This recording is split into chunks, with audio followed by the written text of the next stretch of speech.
Ladies and gentlemen, welcome to the Scammies. That's right, folks. Clout.Wav is brought to you by Scam Likely, Scam for Sure, Scam Certainly, because, folks, our scams are just fantastic. But before we get into that, subtle fraudulence, how you been, man? We have a lot to discuss today.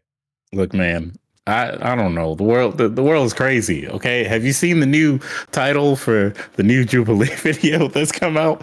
No, I haven't. Look, they really want to take this whole we want to provide a middle ground for two conflicting sides so that we can all come to the center and become friends. They've taken that to the nth degree of what the fuck are you doing by having a Israel versus Palestine episode of can you be pro-Israel and pro-Palestine? Is huh? And on the Israel side, okay, so it's they had two Israeli people, three Palestinian people, and one Jewish white man from LA who lives in LA. It's just what are you doing? No. You should have three Israeli people and three Palestinian people and let them have conversations to come to that middle ground. It's no. The content would suffer if we did that. I mean, look, at the end of the day, everybody is out here trying to get their content hustle on. Even organizations, networks, they're not making things that we're supposed to go, wow, I like this. And then a couple years later, we go back and then we look at it again for subsequent viewing in the future to reprocess things from the past. They're making things on just hoping you look at it the one time, tell a friend, and they don't care what you do after that. They got theirs. They just want the click. Or they want the clip of yo, you see this video? And then someone else goes, oh, shit. I've seen this. I gotta watch the full thing now. I'm gonna watch it 6 times. It's it's just why? I mean, it's a great TikTok and viral marketing strategy. Skip Bayless, he's been top 500 at this forever. He'll say a hot sports take just to say it, not even because he really means it, but because he knows in the vacuum of that moment, someone's gonna chip this part, cut it right here, put it on social media, and his face goes everywhere. Because it doesn't take that much to be a sensationalist. Because when you're a sensationalist, you don't have to know anything. You don't have to be accurate. You don't have to be right. You don't even have to have any sort of logical reason behind the things that you said. You could just say it. You could look at the camera right now, just like this, and be like, to be honest, deep down, I feel like Sega might be one of the most racist organizations of all time. And you may be saying, why? Look at Sonic the Hedgehog. You got a blue-collared white man rushing his friends into danger, and they're all minorities, and they're all supposed to take a bullet for him? They don't even give him credit. He calls it Team Sonic Heroes? He's got a Jamaican and an Asian guy? Bro. Really? That's what you're telling me? And people will be like, wow, this guy's really spitting. That's the Tyrone Magnus strategy, or Magnus or whatever strategy right there, right? Whoa! Oh my God. You saw that clip? It's all woke! Everybody's woke! Nobody's sleep anymore! Everybody's too jacked on caffeine! Identity politics! Identity politics! Thanks, Guardians of the Galaxy 3, for not having any politics in your movie! It's sir? It's listen, sir, did you watch the film? It's about a fucking man who wants to create the perfect world, perfect species by nuking other planets of people that he's created. You don't think there's nothing political about this perfectionist who is literally genociding people on the daily? These are the same people who look at X-Men and say, there's no politics here. None at all. Mm-hmm. Not even a little bit. It's just, mutants and people who are afraid of mutants and stuff. You know what? These are the exact same people who will look you dead in the face and tell you that Static Shock wasn't political. Richie's look at you dead in the eye to eye, human being to human being, look into the windows of your soul and tell you Captain Planet had no undertones of anything of any kind. Right. Come on, man. They it's brother, the shows that shaped your childhood. You gonna tell me that the Justice League? Come on, bro. They're a literal government. Come on. There are cops and a government all at the same time. And it just didn't dawn on anybody because they were like, oh, Batman. It was the homie right there. What are you talking about? Then you had the whole ethical conversation, with Project Cadmus that Amanda Waller was working on. Like there was a lot of meat and potatoes to these things that apparently you all saw it. You're just pretending to be dumb because it gets clicks. Because I want to respect you enough to where I think that you're just pretending to be dumb. Because if you actually are that dumb as a 30-plus-year-old human being, I can only assume that you had a traumatic experience as a child, like you fell, hit your head, got CTE or something, or you played football and you just so happened to be lined up against one of the heavy hitters who's now getting a big check in the NFL while you're just, I can't stand Marvel. Like that has to be what happened to you because there's no way outside of extenuating circumstances that you just turned out like that. I'm sorry. I just don't believe it. But speaking of things that I don't believe, the gall, the audacity, the, dare I say, the nerve. Hey, bro. Hey, wrap it up. You got to wrap it up. We're about to start playing the music right now. Wrap it up. So you know exactly where I'm going with this. Please wrap it up. The trailer awards, because it's not the game awards anymore. No, clearly no one cares about the awards because there was one where I felt so bad. Like they were all pretty, it was pretty rough to see them all get hit with the wrap it up button from Dave Chappelle. But there was one where they went up there on stage and it was a man and a woman. They both went up there. The man gives his little speech and he thanks the team, but then he also gives like thanks to someone who died, literally died during the development of the game. That was Baldur's Gate. Was Baldur's Gate? Baldur's Gate was at the end, and he was literally trying to like, give thanks to the people who died during development, and they were playing him out as soon as he started talking about the deaths. Yeah, but there was also the misogynist one where there was like a man and a woman, where like the man said a bunch of shit. That was Cocoon. Yeah, when they won like one of the indie development games. Yeah, and he gets finished, and as soon as the woman is about to get past the mic, wrap it up, get her out of here. It was like, now, mind you, there was like a little bit of a pause before she started talking, so it seemed like maybe they were done. But that's a situation where you start playing the music and then you're like, oh, she's about to talk, and then you just like stop playing it, like. Lose your job if you have to. He hit the volume switch. He went down by like maybe 15 dB. And then the final syllable where she held up the trophy, he cranked that bad boy back up. 3 moments where it was like you should just actually choose to lose your job instead of play this fucking music, because like there was the Baldur's Gate for Game of the Year where they were like we're trying to shout out the people who died during development. There was the one with the woman from Cocoon who like got cut off before she could even say a word. And then there was the the voice actor for Baldur's Gate who was talking about how abuse victims really took like solace in the game. They really enjoyed the game. And he was trying to like talk about abuse victims and how this game has like saved their lives and things like that. Playing the music over all that shit, and he had to like yell it. Yeah. So they really like, and it was just like, come on, man, like turn the music. The moment you hear this dude saying all this shit, you go, oh shit, my bad. You turn down the music. Look. And this wouldn't be so bad. And I understand that you have time to in the schedule where you fit in your little skits, and obviously some people paid to be there. But I'm gonna keep it a whole stack with you. You telling me the developers can't get time to talk and communicate their feelings, their passion, and a show that's a gaming award show, by the way. But we got like time for 3 minutes of Gonzo and his cock ticking fetish board. Come on, bro. Come on. Did you see the what was it? It was like, that's the segment that should have been wrapped the fuck up. I think it was like the Golden Joystick Awards. The one with who's the voice actor who does all the who does like Deadpool and all that stuff? Nathan, the one who does Nathan Drake. Jesus. See, now that you said it, my brain is not gonna remember that. Oh my god. Nolan. Yeah, Nolan North. There we go. No. It was the other one. Oh shit, it's Troy Baker was the one. Okay, Troy Baker. Okay, it's always those two, but Troy Baker was the host there, and like it got to a point where that man came out and he was just like, who the fuck wrote this joke? Hey, like literally, he's sitting here. He was like saying some shit and.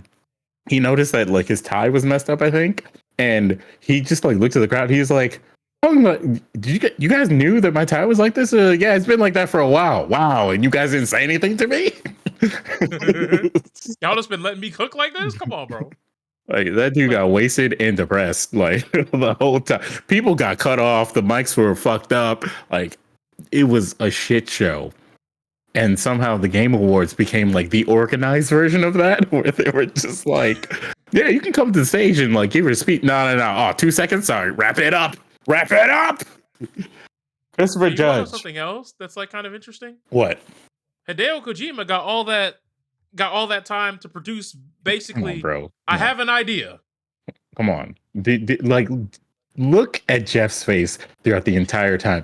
Even when he was like giving the introduction, like, "Oh, this is my friend. This is my, he's a brilliant That's my developer. dog. You know, this and that." And how, like, you see that smile on his face, and I'm like, that's his lover right there. Like, that's his buddy. Like, it's the love of his fucking life. Like, what do you, guys? I bet you ain't put on no teleprompter for him. Exactly. Like Kojima, he's like, Kojima-san is here. Kojima, please tell me more, sir. What else is going on? Jordan, oh my God. Like that is the hypest that Jeff has been for anything related to that show at all. And it was just them being like, first off, it was Kojima in Japanese being like, "Yeah, we have a game and it's going to be a game and it's going to be like, you guys don't even understand. It's going to be different from video games, but it's going to be a video game." And Jordan Peele comes out and it's like, "This is the most talented person I've ever worked with in my entire life."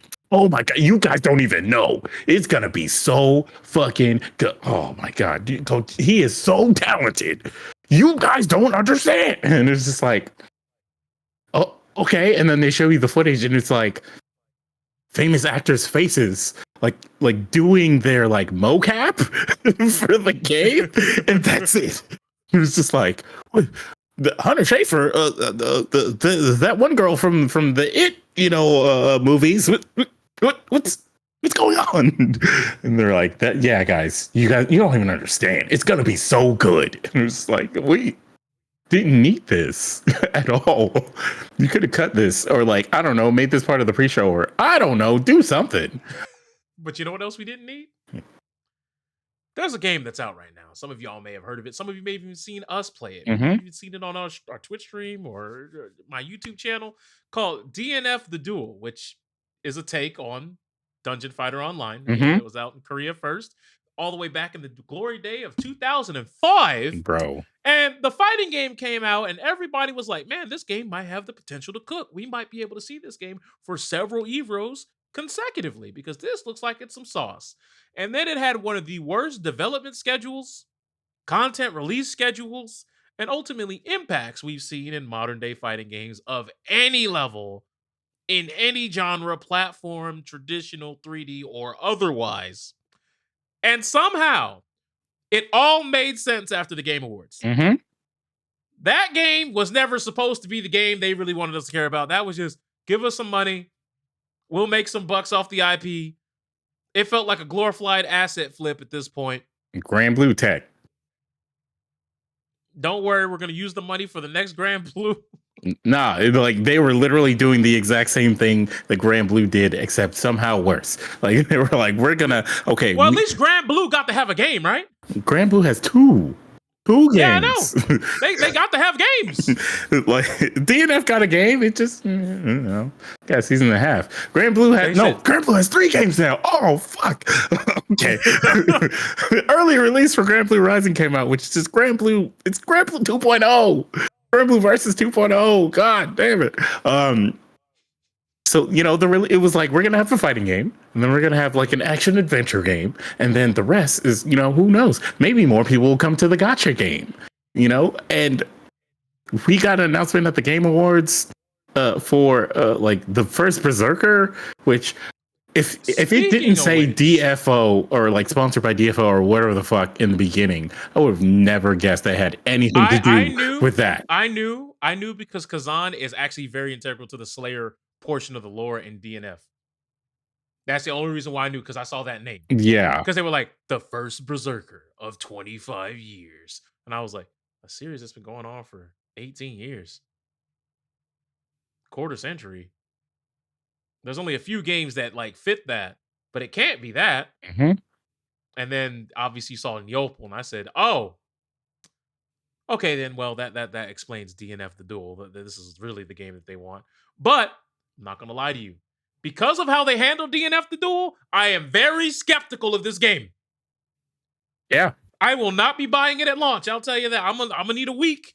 Y'all gonna have to tell me in the wilds, in the Badlands, if this game was worth it. It doesn't even look like it's going to be worth buying like frame one or anything yet. Like I was like really disappointed. I mean, like I saw, you know, action and stuff, but it was just like, if you're not a lore monster for the series, you have no idea what the fuck that is or what's going on. Like, yeah, it says first berserker, but like he clearly looks like anything related to that character that has been in the zeitgeist for like the past 5 years. You know, you have the fighting game, you have the character from the fighting game, and now you have a version of that character and he doesn't like resemble any of it. And it's like, okay, maybe in the game at some point. Okay, So okay. like, So you in the know, actual lore, Lord don't. Kazan is the OG Slayer. Like the reason why all the Slayer characters have the fucked up arm is because basically, you know how like Kazuya and them, they all got the devil gene, Right. they got the Kazan gene. That's basically what this is. It's the origin of Slayers as a class. Period. The problem is that unless you know anything about DNF Duel, you don't understand that. So there's no real excitement to you look forward to it. It just looks like cool potential action, potential Souls game with some cell shaded graphic. That's it. That is all you have been told about about what's in this game. Yep. And for some people, that's clearly not enough. Because if it was, then Triple Z might be what's your speed, because MiHoYo and the Hoyo verse is just, they released too much. They need to be stopped. There's just too much. Because I don't know if y'all have seen the trailer for Triple Z. I'm gonna tell you right now, if you go through that trailer and you just comb through it, they got Tyler Slam Dunk, not Travis Touchdown. It's Travis Touchdown with a mask and Gohan hair. But everything about that character looks exactly like Travis Touchdown, outside of the mask and the hair. Even though it's a hairstyle that technically he does have in one of the games. Hey, we're not going to talk about that. You go on, you see Biken with 2 hands. That's right. 2-handed Biken. Ambidextrous Biken. Then you see someone who I am convinced is just, if you fused Happy Chaos and Nagoriyuki, because it is Happy Chaos, blue skin, white hair, stupid goggles. They reach up to their forehead and they pull down a black version of Nagoriyuki's mask. There wasn't an attempt. They could very well be the same model from Guilty Gear Strive. Okay? In that trailer, you also have, I don't know if y'all remember that anime that I guess was hot in the streets called Beastars. It looks like the protagonist with that with a prosthetic leg. They just said, hey, we know what designs are, and they took them. Yeah. Yo, that's a trend in the Hoyoverse. I see. All Clearly. of those games are like, yeah, you remember anime, right? Remember anime character, right? Yo, you remember Tsundere anime character, right? Well, there they are right there. You remember Protag anime character, right? They're over there. Like, they got a character that looks like Big Band, but instead of a trumpet, he's got a jetpack. Like, I am tired. I am very tired. And the gameplay looks all right. That's the weird thing. And it looks like your traditional busy work phone game. Yeah. Not saying it's going to suck. I'm just saying, if you're a Hoyoverse person, you were probably going to play it regardless of what was in there. But I digress. You move past that, the Ori developer Moon Studios reveals that they have something in the works called No Rest for the Wicked. And once again, that team understands how to make things look beautiful. Gorgeous. Elite. However, did it do anything to sell me on buying the game? No. But I will admit, looks cool. It looks cool. We had Dragon Ball, not Budokai Tenkaichi 4. Dragon Ball Sparking Zero. Yeah, It's yeah, the man. proper reveal. Yeah, that's the real name, because you remember they said the name was pending when they were like Budokai Tenkaichi 4 or whatever. So Sparking Zero. There you go, guys. Can I be honest with you? Mm-hmm. I want you guys to genuinely be honest with yourselves when y'all watch that trailer. Is it me? Or do like the models and like the aesthetic they're going for, it just looks uncanny valley. Something looks wrong. It looks weird to me. It's like when you take I don't know if any of you have seen those anime videos where people like AI upscale them and then make them 120 FPS in 4K. How it just looks odd. That's what this trailer looks like. Yeah. And the textures, like I said, this is probably a super early build, but the textures on Vegeta and Goku just don't look right. I don't know. It's just weird to me. I felt the same way when I saw it, but I was also like, this game is not coming out for like another year and a half at least. So like they're just showing it so that people will stop asking them about it. But like this is also what fans of the series kind of want. They're just like, nah, just give me 3D Goku, 3D Vegeta, Super Saiyan Blue. Oh shit, and that's it. So yeah, so yeah, I mean they're gonna polish all that shit up, and then they're maybe gonna make like a new mechanic or something. I don't know, something to like bring back the edge, something to differentiate it from what is it, Xenoverse, and that's it. Like it's gonna be everything else that you'd expect from a Budokai Tenkaichi game, which is what the fans of the series want. They don't want to like break the wheel or anything. It looked like what was the PS, I think PS3 Dragon Ball game that everybody hated, the one that was like a fighting Burst game. Limit? Yeah, it looked like Burst Limit. That's what it looked like to me when I saw it. Oh, so is Burst Limit the one that had the really weird intro where they did the little head shimmy thing with the, you know what I'm talking about? Yeah. And then like Broly looked like CGI Clayman. Yeah. Looked like Clayface, and I was like, what's happening here, bro? But I know we talked a little bit about Marvel earlier in the previous section, but for those of you who don't know, they had finally announced another Marvel game. Now, as you know, the track record thus far is The Avengers, which had one of the most woeful launch periods and inaugural years in gaming. But they slowly began to bounce back on a No Man's Sky type thing, but they ended the service. Mm-hmm. But you had Square Enix also come out with the Guardians of the Galaxy game, which, surprise, surprise, was actually pretty good. Obviously, Spider-Man has been Spider-Manning, and they announced that a Wolverine game is in the works. Now, as of the Game Awards, a Blade game, which I'm not going to lie to you, Chief. I don't know if you saw the trailer. Bro, yet. There's something racially motivated about that trailer. All right, I respected it, but I was also like, what is this? Oh, Blade is getting a fade. You see, because he's black. And it's like, I was like, all right. Okay, so at first, right? At first, because like I was like half paying attention to the trailer. I won't lie. So it starts off, and I said, okay, I feel like I've heard this instrumental before. It's like a royalty-free beat of something. Mm-hmm. Somebody pointed it out on Twitter what the song is.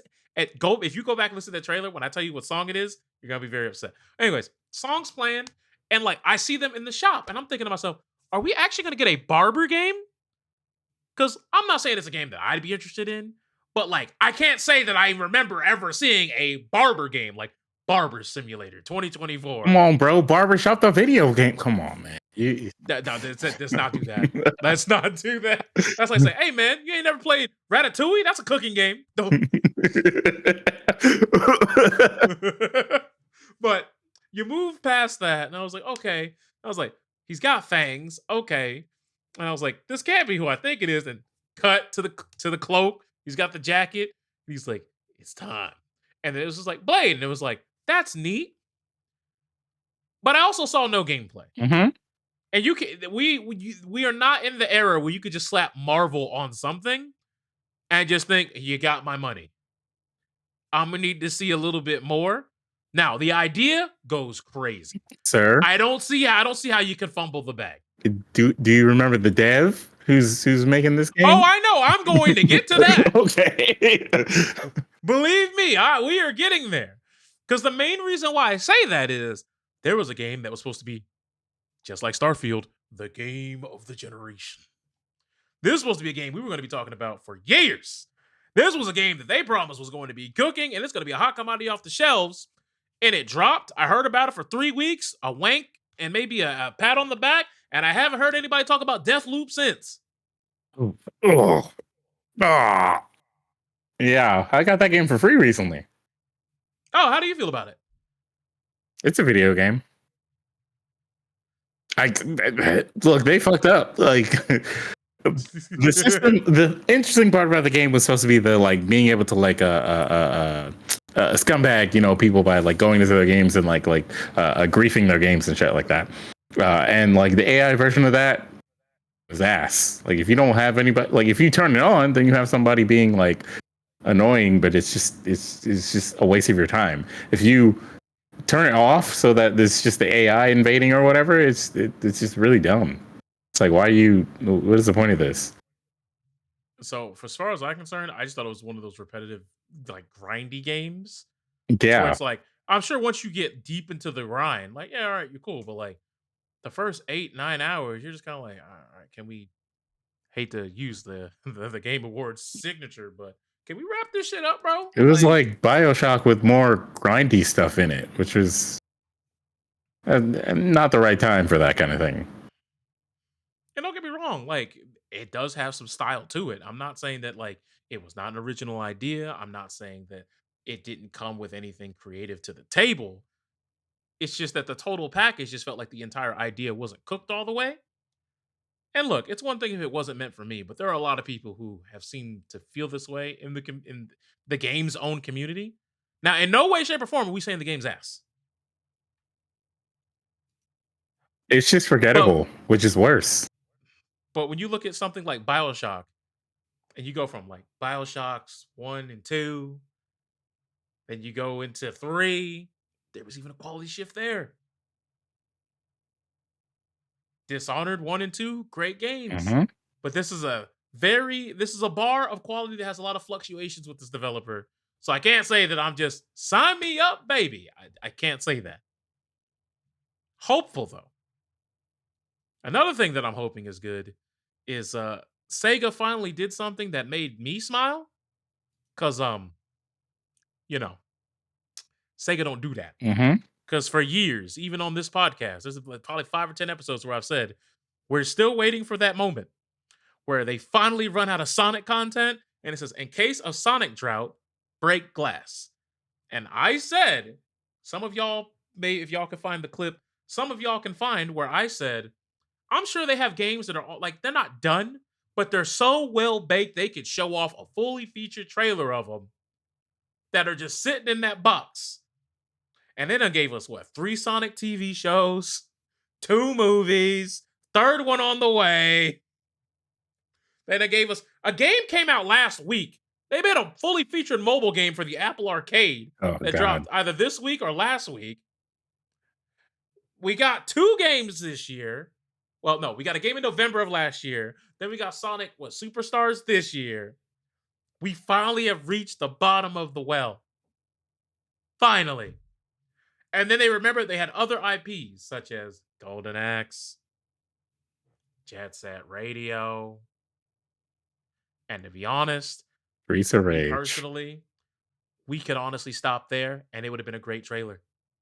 But they brought you Shinobi, which reminds me of what was it, the 2013 remake of not remake, but revitalization of Strider.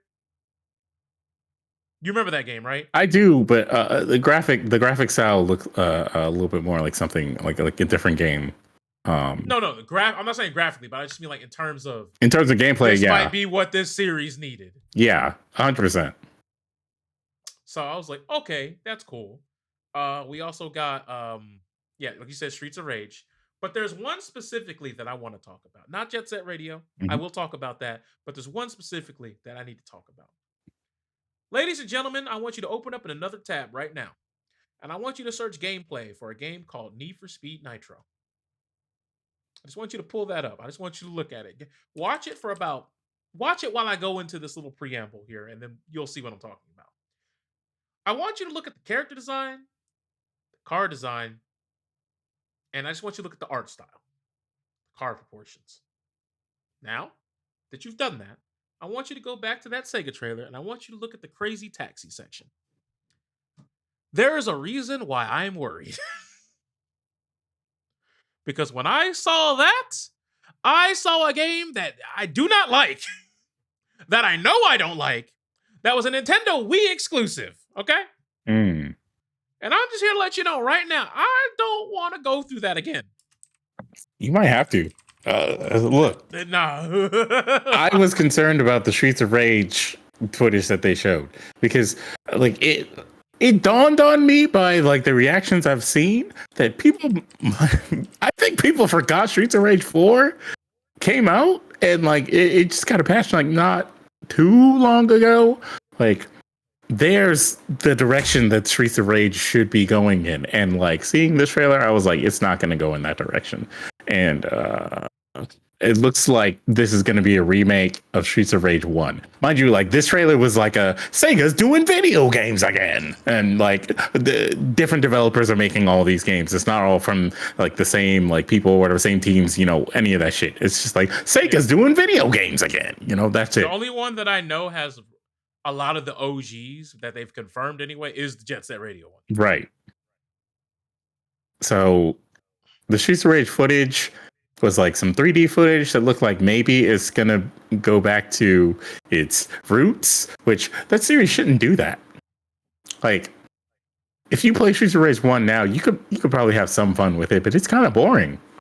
Like the series in general, like the reason why Streets of Rage 3 gets kind of the shit that it gets, it's because it needs, like, beat 'em up games need a little bit more, and Streets of Rage 4 gave you all of it and more. You know, like the aesthetic is nice, the gameplay is fucking amazing, like the structure for the stages and everything, and like the enemies and all that shit is like giving you enough nostalgia to be like, oh, this is really great, and then also giving you like competent gameplay here. And then like they added Survivor, which gave you like more nostalgia and like more shit to do with that game. And then they patched in like Mania Plus and all this stuff, right?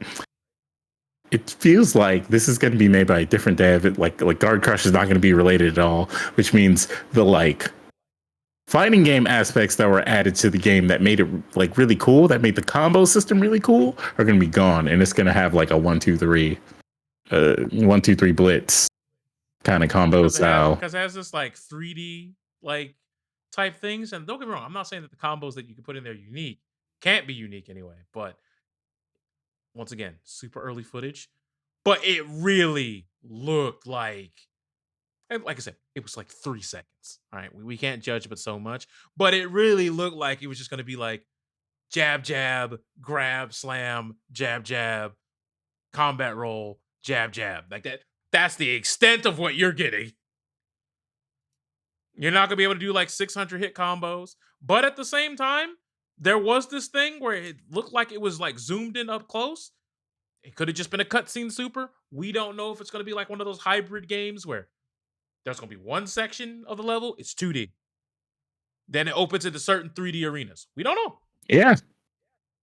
Like, there's a lot of things that they could do to make it very versatile. Like I said with Crazy Taxi, it looks like Need for Speed Nitro, but they also have cops. So I don't know, like I don't like, you know what I mean? Like, I don't know. You know what? They're not going to talk about this. The only reason GTA got brought up for those people is because they know that it's a moment. People who don't even play video games know what GTA is, and have probably like maybe touched a GTA game at some point in their life. All right. It's harder to find somebody who's never played a GTA game who knows what video games are and cares enough to keep up with them. You know what I mean? So yeah. But the things that I don't know are what make me hopeful that Sega's gonna like do some good shit with all of these. But it looks like the Jet Set Radio game, like it's gonna cook. Yeah, that's the one that they're putting their like fucking foot into. Like Jet Set Radio, they're like, it's supposed to be good, or else you're on fire if it's not good. You know, that kind of shit. Fucking like I get the feeling like if that's the one that releases first and it doesn't do well, the other four are never seeing the light of day. They're going right back in the vault. Exactly. And Shinobi looks good. I mean, yeah, it does look good. It looks like a remake of 3. I'm not gonna lie, but that's actually fire. If like just taking 3 and then like putting like a new like more modernized style to it, that's all you got to do. I mean, the last Shinobi game that came out was Nightshade, unless you count that DS version of the PS2 Shinobi, but like Nightshade, which wasn't that game in like 2003? Yeah. It was on PS2, right? Yeah, it was on PS2. It was the sequel to the Shinobi like reboot or whatever. And I think Nightshade actually got a sequel, if I remember correctly. I think there was like a Nightshade 2 that was just forgotten. No, I do not know. No, never mind. It was just Nightshade 1. Okay, but we had oh yeah. The other thing I want to say about Jet Set Radio is Sega. I've been saying it as a joke for like 4 years. Well, it's probably been longer than 4 years. I know some of y'all remember when I said this too. Sega has the opportunity to do one of the funniest things in gaming. One of the funniest things in gaming. Jet Set Radio Future, canonically, in universe, took place in the year 2024. So I was just saying for years, I was like, look, man, 2023, they drop an announcement trailer. I'll forgive the drought. Because they have the opportunity to do the funniest thing. The Game Awards were coming up. I said it as a joke at the beginning. You can see it on my YouTube channel when we were doing the live watch of it. But I said it then. Like, hey, they have the chance to do the funniest thing. I'm just saying. And then it happened, and I was gobsmacked. So I wonder, since it's now 2024, do they have to move the goalpost 21 years? Or is this going to be one of those things where they're going to downscale the technology to what we actually have today? Nah, I'd rather also, they compensate. You put in the future. It's like, oh, it's like 3024 now, or some bullshit. Because Professor K looked old, and that is a new beat. That looked like a grown ass man. That is not a teenager anymore. Right. That man, like he got college tuition to pay. That's what he looked like now. And they have parkour in the game, so Bomb Rush Cyberfunk, eat your heart out, ladies and gentlemen. Y'all have I don't know what type of grave circle like rituals y'all are doing, but apparently y'all making that game lit a fire under their ass. So even if the new Jet Set Radio game isn't good, I still got Bomb Rush Cyberfunk. Right. So it's a win-win for me. It is a win-win for me. But I would like another game in that genre to actually be successful, because then y'all probably inspire other people to make more, and then I can just be eating year round. But they did. I digress. But the Game Awards itself had a lot of reveals. But is there anything particular that you are looking forward to? No, man. You know what was the most depressing fucking thing to ever come out of the Game Awards that night? Because there's still a little bit of hope. Okay. Is it the Monster Hunter game? Mm-hmm. Because they're like, yeah, Capcom's coming out here with a new announcement for a new video game that you guys might want to see here. Do not tell me that you bid on the Marvel pump fake. No. I didn't think it was gonna be Marvel.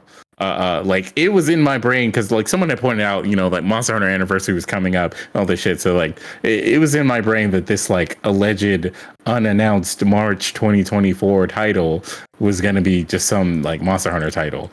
Them announcing Monster Hunter World 2, which is essentially what this is. That was just like as soon as I saw it, I was like, this. I don't even give a fuck about this, like it's just like Monster Hunter fans are going to be eaten, but like, and it's also not coming out in March, so it's not even coming out in March. It's coming out in 2025. It's not coming out next year. Exactly. So there's still hope that they're going to announce something a bit more interesting, but I don't know. They'll probably announce like another Apollo Justice game or some shit like that to like just ruin everyone's hopes and dreams. But for me, you already know it's the Jet Set Radio. We already knew what that was. So they're making Black Myth Wukong actually has an official release date. Mm-hmm. And I'm not gonna lie, I've been seeing so much stuff about that thing. I honestly thought that game was out. I'm not gonna hold you. It might as well come out, but nah, I think there's still like some kinks that they got to take care of in the lab. Have you been accosted by anyone? Okay, let me preface this properly. I went to 2 different GameStops to find my older brother like a copy of Street Fighter 6 because he has a PS4.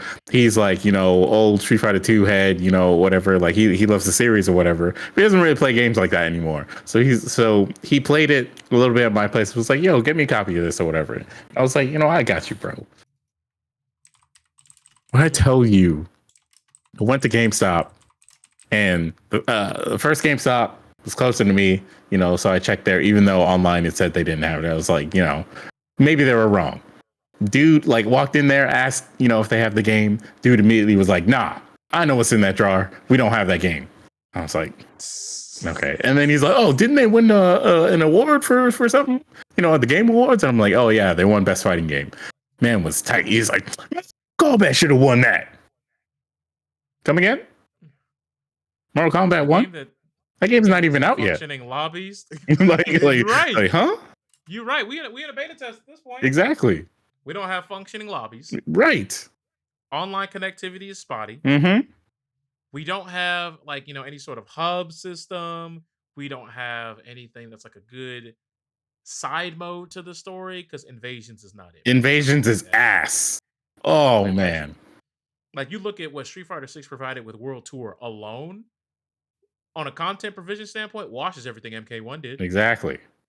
Now, me personally, as far as like the actual core gameplay mechanic of the actual fighting game, I think MK1, in my opinion, is just on par. It's just as on par with Street Fighter 6. And I feel like it's a personal preference at that point. Yeah. But I feel like they're both really good at what they do. The problem is the entirety of the game in every other conceivable way. Like, for example, you not only can set up rooms in Street Fighter 6, you can have multiple different match pools. There could be 8 of you in there all playing at the same time. Yep. You can have team matches. Where 3 of you on one team, 3 on the other team. You can have matches where you got to play bingo, whereby you got to hit certain objectives on a bingo card in the match. You know what? There's so much that you can do in that game that MK hasn't even fathomed to do. Exactly.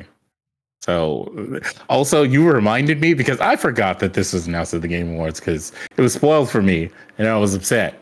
Like a fucking a Twitter account that posts like deals on video games was like, oh, hey guys, here's the Elfelt announcement for Guilty Gear Shop. And it's like, with all the screenshots right here. And also, they announced team mode. There's going to be 3 characters on the screen, or there's going to be at least 6 characters on the screen. And it's like, so how does that work?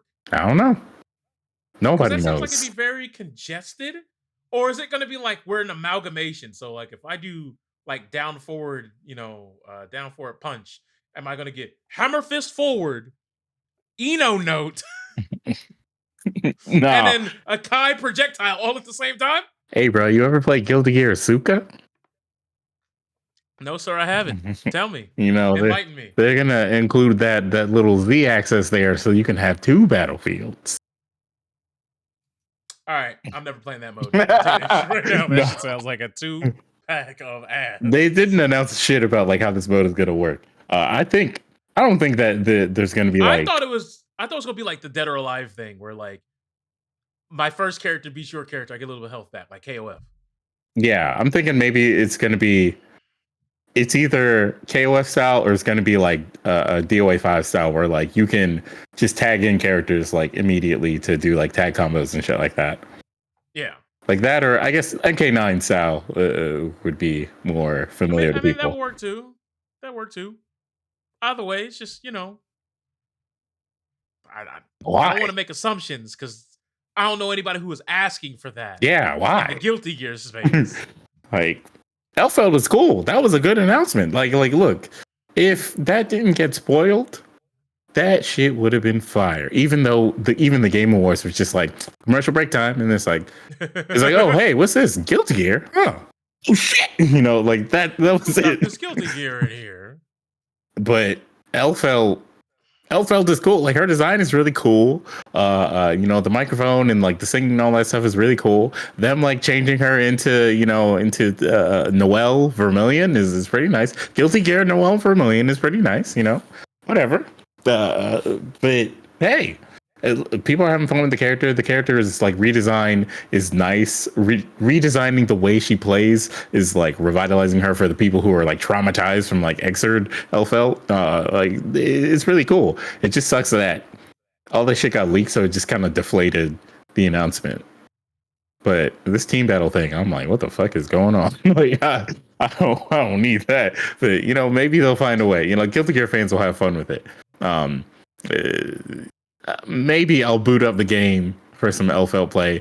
I don't know. It's one of those things where it's like the shit gets announced. Like when Johnny got announced, I was like, oh, maybe I'll boot up the game because I like this patch and like I'm a Kai player, so Kai being godlike is really nice and whatnot. And then I just didn't. You guys suffered for so long. Yeah, and then I didn't play the patch at all. I just never got to it. Now Kai got nerfed because he was too good. He was too good. So bad guy got nerfed in like a very interesting way. Like you can't do. So how did he get nerfed? You can't do Air Bandit Bringer anymore. It's not safe. What is it? You can't. It's something like you can't do Bandit Revolver in the air anymore. That's like not safe anymore or something. It's something like really weird and specific with that move. But like they basically like limited his air mobility. They just made it so that you got to be a little bit more careful. Not as wild as some Soul players have been getting away with. That's all. So they can't just wild throw anymore. You're telling me? I mean, you could still wild throw, but like you can't just go buck wild and do like But do you remember how wild that move was at the beginning of the game? Oh man, it took like 70% health off. That man just hemmed you up by your shirt. Said, you know what time it is. It was like doing a Potemkin Buster on somebody. It was like, bring it back. But Leo got buffed again? What's going on? For him to win a major? Yeah. Is that what it is? I guess. I don't know. I feel like someone in the development team has signed like Leo Whitefang to like a Supermax contract or something over there, man. Like they're like, he has to win. A lot of characters, like Happy Chaos got nerfed. I think what the Soul Bad Guy's girlfriend? Jacko. Yeah, Jacko got nerfed. Eno got nerfed apparently like pretty bad, but I haven't seen any players like do anything yet. Why can't we let her live, bro? She ain't even winning nothing. That's what I'm saying. Like Eno's good, but like you got to put in a lot of work to be good with Eno. That's the beauty of the character. She was fine the way she was in my book because you had to like it was all about the mix-ups, which I believe that's what the character is like built for. But I don't know, man. Oh, they were doing over there. They had Happy Chaos rock as long as he did. Like got 2 months of happiness, and then they just said her kneecaps. Yeah, take them. I don't know, man. Like. Look, Shroud players are having fun with that game, and that's what counts. All right. So everything else, well, who's the next character that's coming? Who knows? Elfeld, God, like they could have shaken it up a little bit more, but Elfeld is a good like character. Like them adding her was good. Johnny, not so much. Like Johnny is just Johnny with like he's just Strive Johnny, and like I feel like that was very deflating for like the first character you announced for your new season. Like if they announced Elfeld before Johnny, more people would have like been hype about this new season, and they probably would have like boosted the player base a little bit more. But Elfeld got announced during the fucking Game Awards in like a throwaway ad. It was like literally during ad time, they just started playing the trailer. No, like, hey, we've got like a new announcement from Arc System. None of that shit. No Jeff Keighley, no nothing. They just announced her. They just played the trailer, and that was it. Like, thanks. Awesome. Thanks. after it had already been leaked for like 6 or 7 hours. Exactly. Like, oh my People fucking God. and then people were getting into arguments about, is this just a May Shadow asset flip? And it's like, all right, bro. This is where we are now. Then they were like, and they're just using Happy Chaos's hair for her. And like, these are the arguments that they're having on social media today. But you know, it is what it is. Look, Trap Brothers are bored, man. Like, yeah, but at least they got a game to play. Yeah. You saw what happened to the day before. Oh, scam likely. Who's a dedicated day before player? Like, yo, put that in the comments right now. You couldn't be dedicated. You had 72 hours. But for those of you who don't know, the day before was a game that was developed by Fantastic. And yeah, they came out.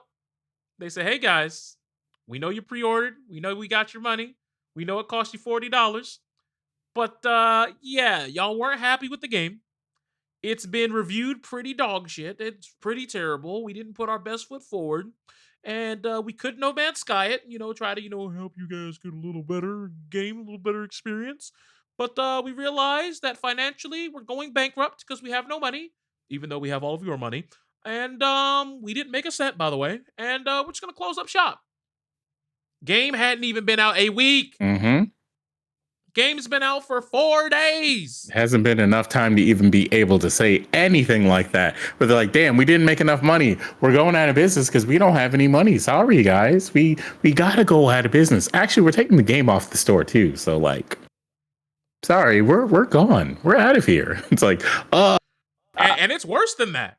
Because their CEO, Edward Gototsev, that man, he wiped his Twitter, Sconzo. He wiped his LinkedIn, so his work connections can't even get a hold of him. And not only did he get rid of his stuff, the Fantastic team wiped their YouTube channel. There's nothing on their YouTube anymore. And the funny thing is, this was several months ago.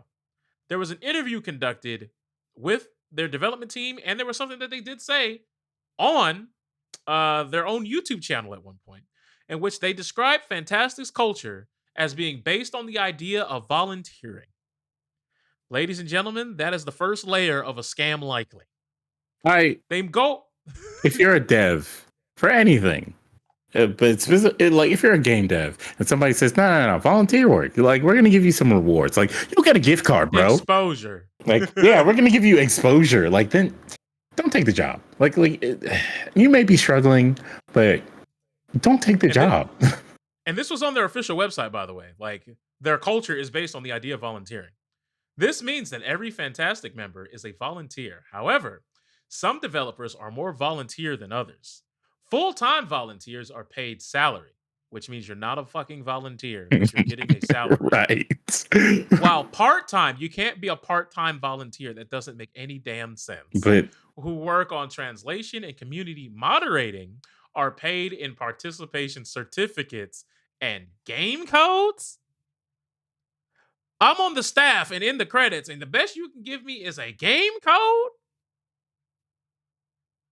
That's insane. Look, man. However, the studio also encouraged these unpaid workers to offer unique skills to improve our projects or create new special features. Volunteer work to make our game functional, to make our game exist, and to make it fun. And none of this caught, because this game wasn't on my radar at all. I did not care about this whatsoever. So when I heard about it, and I see all these red flags, it could be hindsight being 2020, but seeing that was on their website, and they made videos publicly trying to push their volunteer culture, that would set off some DEFCON 1 alarm bells in me. You know that they're calling these people volunteers to avoid giving them benefits, to be able to cut off pay at any point in time and be like, well, I mean, you're volunteering, to do these people dirty. There's no employer that should call you a volunteer and you be like, I'll stay here for this. No. They don't have good plans for you. Because even if you're working for someone at a startup or anything like that, they're not going to call you a volunteer. They're going to call you an employee regardless. And they're going to... You better not tell Elon Musk that. Remember them? Remember them employees when he first bought it? Bro, don't you mention Elon Musk and good good management skills here. All right, we're not gonna believe none of that. All right, you see that new Tesla truck? Come on, bro. No, I was talking about when he first bought X, and them dudes was just like, "Hey, man, I figured out how to fix your site." Hello? And he just fired that man for being correct.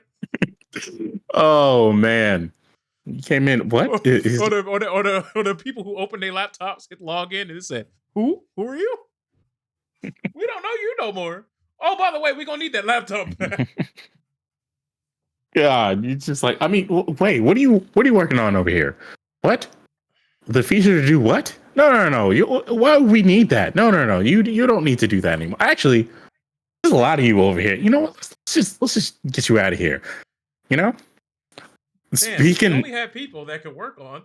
Shit, bro. Do you know what Bungie has been doing? By the way, you know all these like layoffs and shit. You know the reason why Bungie has been doing this? Please tell me.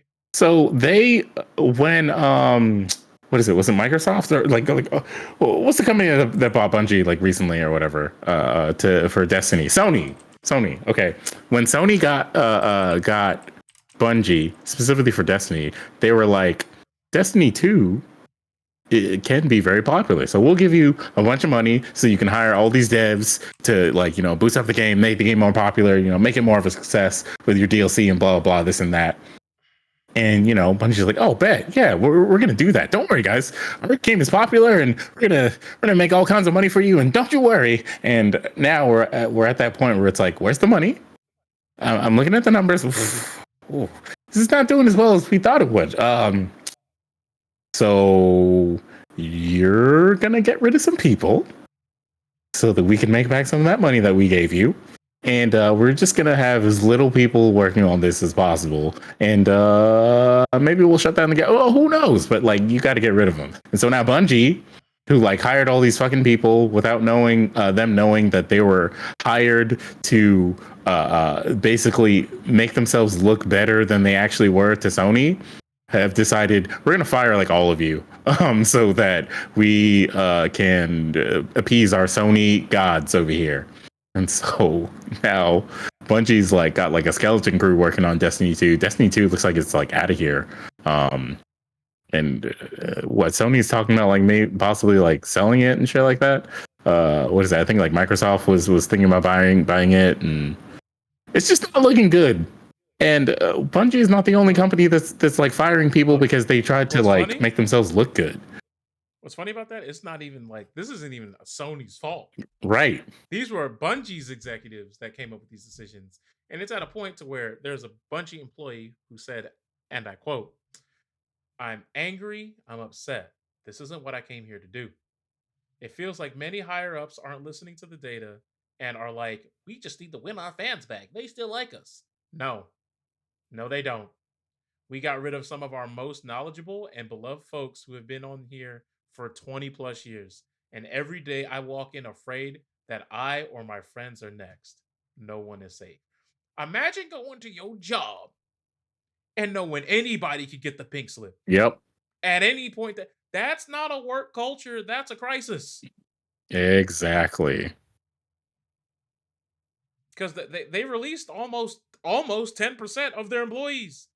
That's a big number. That's insane. Also, some of these cost-cutting measures also came alongside an apparent scramble by the studio to avoid a total Sony takeover. Because when they when they had that purchase, that's right, they realized that they may no longer be able to be the ones who, quote unquote, pun intended here, choose their own destiny. But you get my point. And in order to do this, they needed to make sure that they were ahead of everything. And it's how did you guys not think that this was something that could happen? What do you mean? Now, granted, we have Destiny 2. It's not Fortnite, dog. unless you Fortnite, I'm convinced that you don't have the sauce. Apex Legends is slowly trying to creep in there because they got a Final Fantasy collab of all Like, things. what the fuck with that? Like, holy shit. Also, when I watched that trailer, my first thought, because they were hemming it up like this is because this is after the Final Fantasy 16 DLC announcement. So then they were like, "All right, here's something even more." And it was like, "Oh, Final Fantasy, let's go!" And then it was Apex Legends, and my first thought was, if I'm a Final Fantasy fan, I'm tight Yeah. because I thought we were about to cook, and then that's what you give me.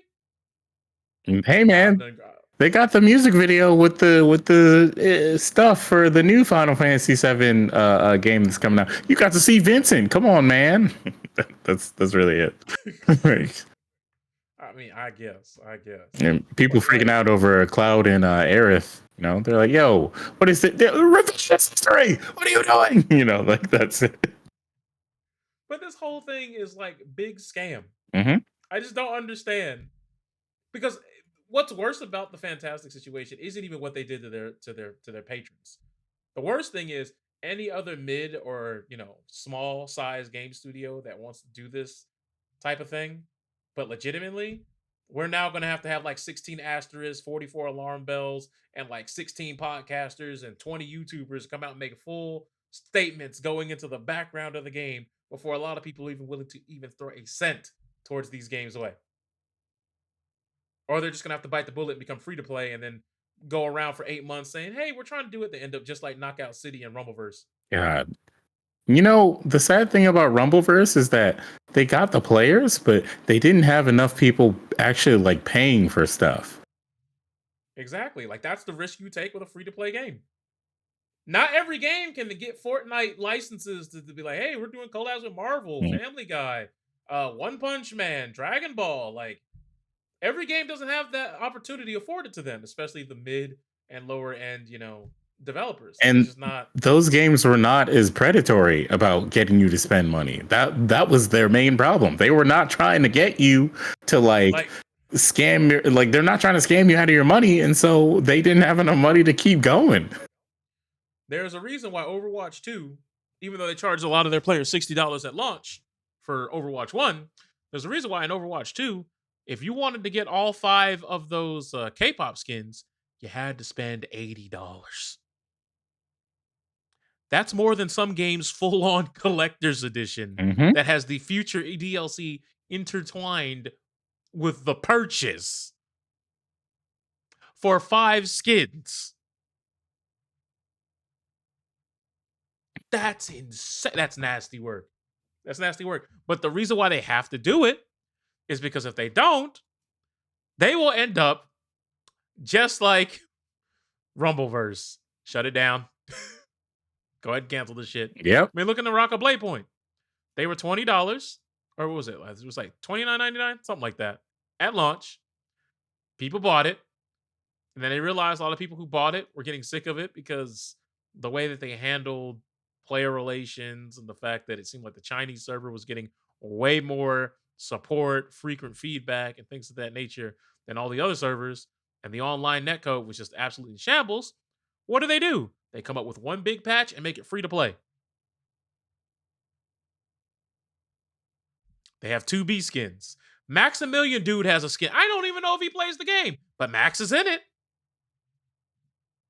Oh. So they obviously have collaborations, which is a very important thing that a lot of people who want to spend money on games will care about. You're telling me if in Rumbleverse they didn't have, like, if they had a Toe Jam and Earl collaboration, people wouldn't have bought it? If they would have had a insert your favorite rapper here and they just wear their tracksuit or they're fitted or whatever shoes they might be wearing, you don't think they would, if they could have thrown Travis Scott in there, people would have bought it. So it's got like real fat dudes. They could have done something with Fat Joe. Yeah. They could have figured it out. 100%. They could have done it. They could have got Lizzo in there because Lizzo was hot during that time. Yeah. Before the scandal.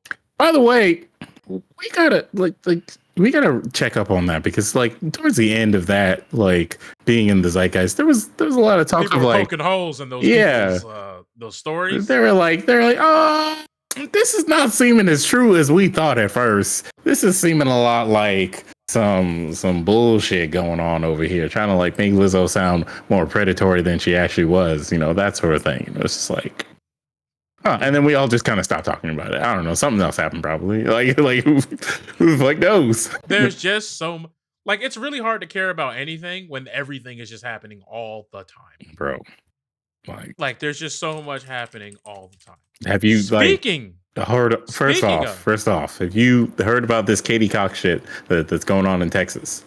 Or Kate Cox? Okay, there's a woman who has a life-threatening pregnancy in Texas, and she filed.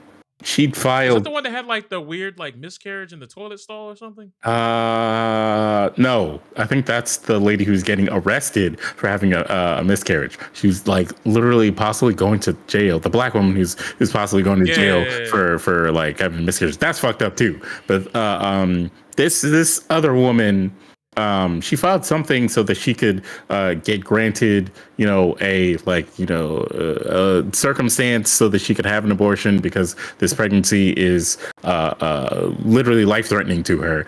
And they have announced that they have denied the abortion and that she is not allowed to do that. So she has to go through with the pregnancy, no matter what's going to happen to her. This is the world that we live in. So these are the things that are happening. Like every fucking day, something like this comes up, and it's just like, first off, when does it stop? Bunches of people were like, "Hey, but like, these situations are gonna happen, and we need something so we can like rectify that." And everyone was like, "What you talking about? Lord Jesus would not allow that." Oh, I see. And now we're here. They really said, "Take one for the team, big dog." It sucks.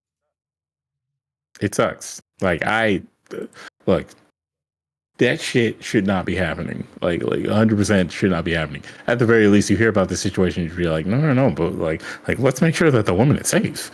And they're like, fuck the woman. You know they didn't care about that, big dog. Right? Like the whole state of Texas is like, fuck that woman. Like we want babies in this universe. And it's like, okay, let's say she has the baby successfully.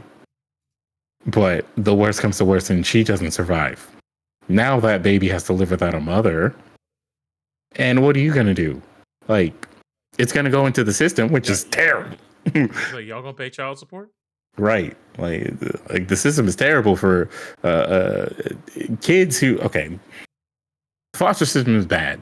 There are tons of things that are bad about the foster system that have been pointed out tons and tons of times that still need to be addressed and are barely being addressed. So that kid is going to be put into the system. It's probably going to like give that kid several Joker moments and grows up to be, I don't know, at the least the next school shooter. And we want that. That's okay because, we wanted to take the risk. We want to roll the dice. Like, what for? What for? If that kid grows up... If that kid grows up to like take more lives, then you haven't protected lives at all, Not even a little Bo Peep. Not even a little bit. And they're going to be like, nope, it's fine. It's okay. We're certified. Mm-hmm. Because you want to know what else is certified? What? The Nicole T. Hmm? So I'm sure many of you remember about maybe 3 to 5 years ago. There was a long window because we do this every single year. Chat. It gets exhausting. Where people go on Twitch and they look at their feed and they saw people body painting. And their first thought was, this is wrong. We got to get rid of it. This isn't art. This is just a way to show their titties and their butt cheeks. And what happened? Twitch said, you're right. We can't allow this type of tyranny to go on without punishment. So they got rid of the ability to do that. So they cut out the middleman and stopped body painting, and they just got out the all natural oils, laddered up their chest pieces, and got to work. Jiggling and gyrating and jumping up and down in skimpy outfits, and they're all over your feed right now. And some people would say, this is wrong, and I hate this. We got to stop acting like Twitch is like the ambassador of morality because, first of all, they're owned by Amazon. Mm-hmm. Anything Amazon touches, they're not there's different rules for everybody. If you make them money, they will look the other way because Twitch loses money every single year of operation. There's a reason why they're happy to let Kick buy the Amazon Web Service in order to have their entire platform Mm-hmm. because it allows them to double dip. I mean, this is not a secret. These are not things that aren't known. So at the end of the day, they don't really care. Number one. Number two, I'm sure they're trying to find a way to just let the storm blow over because every time you guys complain about these things, y'all basically just punch yourselves out. You get tired. You can't keep it up for too long. And then you just go back to streaming whatever it is you were streaming before. Because a lot of you are upset that people are gyrating their titties. But have you seen VTubers? Do you see what be going on over there? Not all of them, obviously. But have you seen what they got going on over there? Some of it's basically hentai. There, I said it. No, man, that's just that anime stuff. You know, that's normal for gamers, right? Gamers love anime, so what could be wrong with that? It's just cartoons. Kids love cartoons. Yeah, I bet they do. I bet they do. Not the way they're doing it, though. Yeah, this shit. Look, everybody's talking about, oh, it's all over my fees, blah blah, whatever. You go to the popular page right now. You go to Twitch right now and browse based on like highest views. You will maybe see 2 people who are doing that at best, like 2 at best right now, if at all. Like in total, there's maybe like 6 to 10 doing this. I hopped on. I've been scrolling. I had my mouse auto scroll. There are 3 VTubers doing it, and so far I'm up to 12 all naturals doing it. And I guess this one dude VTuber is like in a steam bath with what the? Wait, what section are you going to like a specific category, or are you going to just live channels? I'm just in just chatting and live channels, scrolling by view count. Okay, you're in just chatting. See, I meant like go to browse and just go to live channels, no category. Okay, I didn't know you could do that. So you can just go to, you said just go to Twitch and then just go to live channels. Just go to browse and then instead of categories, click on live channels. Yeah, directory all. And make sure high to low. You know, just scroll. Yep. How many people are in there? Like now that I'm scrolling here and not in the just chatting section, I see arguably one recreating KFC famous bowls. What?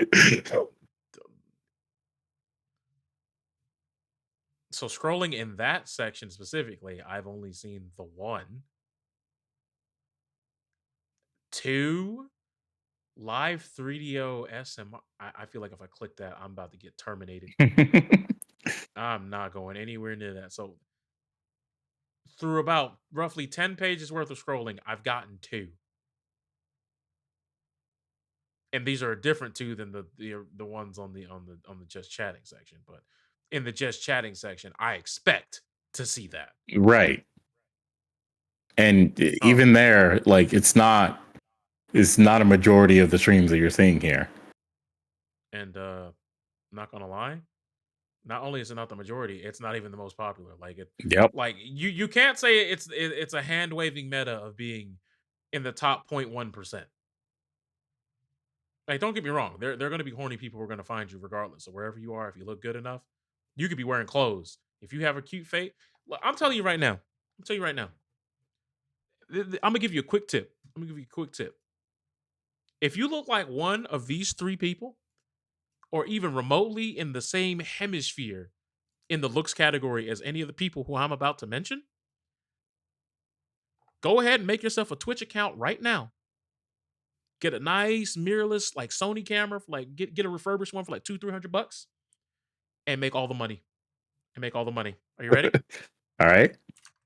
Starting at the top. If you look like Billie Eilish, I'm not saying she's the most attractive person in the world, but there's something about the Twitch sycophants.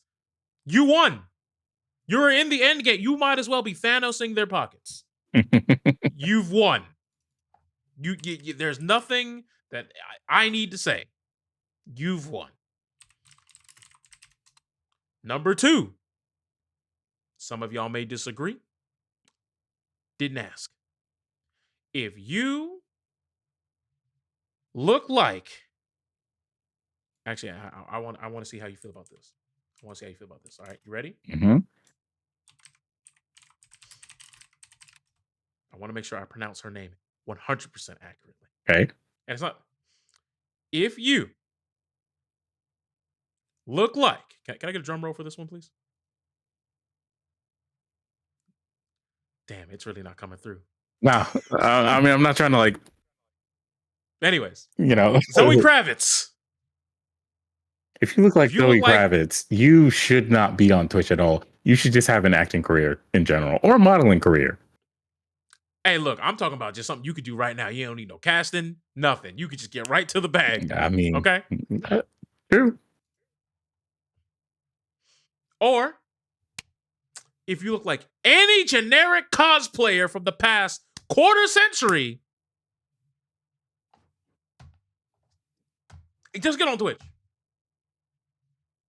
Trust me when I tell you, you will have an audience. This works in all lanes too. I mean, like, look, I just found out that Mac and Cheese, Melody Mac or whatever her name is, she has like a Christian channel. She has a Bible channel.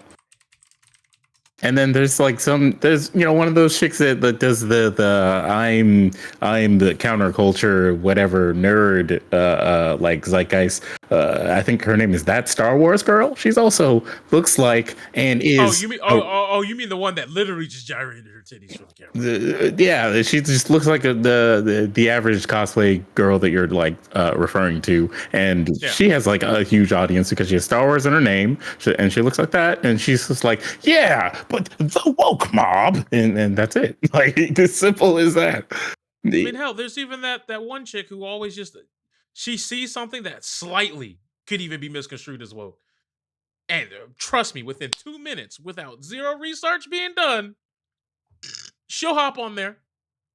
Is it like it's something dark? The redheaded chick. You know who I'm talking about. Yeah, I know who you're talking about. She pops up in like FGC stuff recently. Like I don't know, some people in the FGC will like retweet her shit or some shit like that. And I'm just like, are you guys not paying attention to what this lady's saying? But yeah, I know who you're talking about. And her her shit is hacky also. But at the end of the day, hey, people gonna secure the bag. Yeah. And at some point, if you only care about securing the bag, then you have to do what you have to do. Okay. Let's tackle the main thing that people are trying to use to like scapegoat this. Oh, but Twitch is a site with predominantly kids. It's not. It's not. Look at any stats for Twitch. There are way more adults on here than there are kids. There are way more adults complaining about here than there are kids. Now, some Twitch streamers have like communities that consist a lot of like teenagers, like like juicers and shit. But even so, overall, there's not like a ton of kids who are on Twitch. Two, all these streamers who are doing this, all these girls who are doing this shit, have 18 plus in their stream title, and they're marking their stream as mature audiences, 18 plus only. The kids are not allowed to access those streams. They're not supposed to be able to. So, because you want to know what statistic came up with? What? When it comes to users, right? You want to know where 35% of your user base is? Is it like 18 to 30 or 18 to 25 or some shit like that? No, that's just 20 to 29. 34% is 30 to 39. So basically 70% of your user base is between 20 and 39 years old. Yeah. 18 and 19 is only like 6, because it's only 2 years.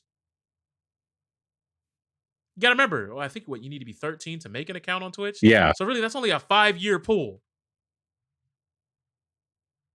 And eventually those people will age up. Yeah.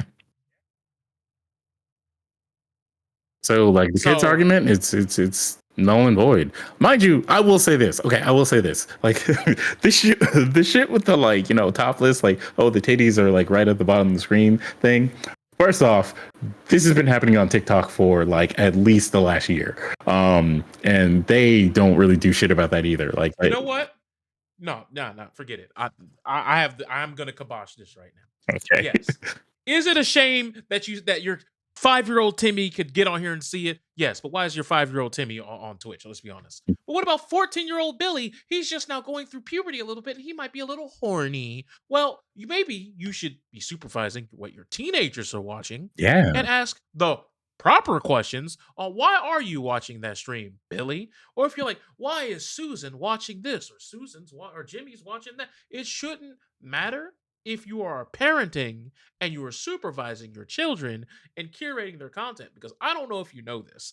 Were you gonna get mad at Comcast because I was just getting home and I can't believe you, Comcast. You have this thing called Cinemax, and my son was just scrolling, and like we don't even have that channel. It's fuzzy and it's grayed out, but he can hear the sensual moaning. He could see this little fuzzy, grainy red pigmentation that looked like a vulva. How dare you, you disrespectful pieces of shit! I'll be taking my services to AT&T from henceforth. Like, no, you're not doing that.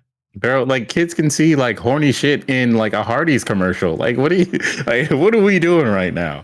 Like, there have been like genres of commercials that are all about like, let's get some like super hot like bussy lady to like, reenact a sex Eat act. this sloppy sandwich. Mm-hmm.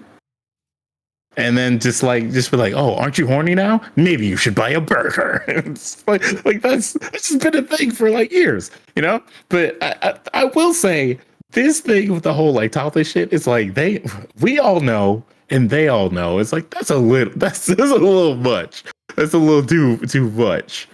But I'm not gonna sit here and be like, the titties. I can't believe they would do that. Nah, I don't care that much. It's like, yo, if they're letting you get away with that, they are. But I also knew as soon as I saw like Morgue Pie doing it, I was like, she's gonna catch a ban. The ban might be for like a week, 2 weeks at best, some shit like that, and then she's gonna stop. We all saw this when Amaranth was like, I don't know, sucking off microphones and shit like that. You know what I mean? And what happened when she came back? She just did something else. Why? Because people don't like. It doesn't fucking matter that these women are doing any of this shit. These like horny dudes that are trying to act like they're not horny over it, like they're coming back anyways. They're coming back for the chick. Also, Morgue Pie is a real porn star. So like, if you want to see her naked, she has all the things for you to see her naked on. The Hub, OnlyFans, Fansly, probably like all that shit. So like, there's no need to come to Twitch for that. So I always don't understand when people tell me about like somebody who's coming to Twitch and they're browsing Twitch with one arm. You know what I mean? Like how are you doing that here when you're on the whole ass internet? You can just find actual porn if you're trying to jerk off that bad. If you're so hard up that you're looking at a Twitch stream and being like, yeah, that's the stuff, then you're probably getting a little too porn sick and you got to go outside. Like you got to take a break. Like I said, there's people who are in these audiences. The woman could be wearing full clothes and they will find a way to make it horny. Exactly. They will find a way to beat the meat. They will find a way. Like, you remember when we I think it was like Station Con or like one of those cons like that, and we went there and like the hentai panel has started or whatever, and I was like, I actually want to see what happens here because I just don't I just don't know. And like we walked in there and it was like pretty much an empty room. It was like some hilarious ass like hentai playing on the screen, and there was one dude beating off in his hoodie, and I'm like, my man, you're right next to the door. Like, what are you like? Why are you even? Just go to your hotel room. Go upstairs. It was literally downstairs from the hotel. Like, just go upstairs to your room, man. Like, what are you doing here? Like, just look up hentai on your phone. Go to the bathroom. I know what you're talking about. I know what you're talking about because that was Seishun Con. Yeah. Okay. That was at the old venue because I believe it wasn't either. It was somebody we know who was like, "What's going on in here?" And he said, "I don't think we should go in there." Might have been Ike. And we peeked in there, and we were like, "Oh, it's the hentai panel." And it's just this dude who's sitting with like his knees up on the chair in a hoodie, and you just see his hoodie palpitating vigorously.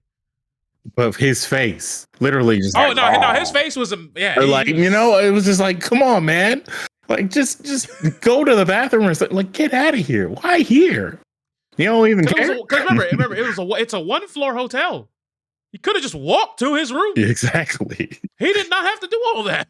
Like, you're not gonna sit here and like get mad at the woman over perverts. Like, come on, bro, they're everywhere. Those dudes were asking her to do that, and then now that she did, it's like, oh, can't believe it. Like, seeing the like bare, you know, bare titties is like, one, it's like, wow, that's a bit wild. But two, we as you know, America specifically, we as a society have like really sexualized so much shit that like you can't just see somebody like even half naked without being like, damn, now I gotta get bricked up. Hold on a second, let me take care. You know, like it's like, no, you don't. You could literally just see it's just a body, bro.